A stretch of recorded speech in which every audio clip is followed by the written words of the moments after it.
রাসূল ডাকতেছেন, সাহাবীরা রে, আমার এই শহীদদেরকে দাফন করে দাও। শর্ত হলো গোসল দিও না, রক্তমাখা জামা কাপড়গুলো পাল্টাইও না, এই রক্তমাখা জামা সহ দাফন করে দাও। হাসরের ময়দানে আমি নবী এই শহীদগুলো লইয়া আল্লাহর আরশের কিনারে যাইয়া দাঁড়াবো, দেখাবো আমার উম্মতের মতো কেউ নিয়ে আল্লাহকে পাওয়ার জন্য এইভাবে কষ্ট করেছে।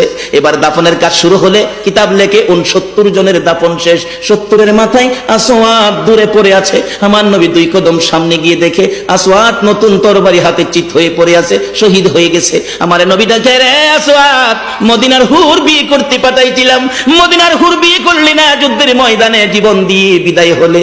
আসওয়াদ রে, নতুন তরবারিটা হাতে রে। আসওয়াদ একজন সাহাবী বলেন, হুজুর বিয়ের বাজার করতে এসে আপনি যুদ্ধে গেছেন, খবর পাইয়া বিয়ের বাজারে টাকা দিয়ে যুদ্ধের বাজার করেছে, আসওয়াদ শহীদ হয়েছে। আমার নবী ডাকে, মাবুদ, আমার আসওয়াদকে তুমি কি দিবা গো আল্লাহ? মদিনার হুর নিল না, রাসূলের পক্ষ নিয়ে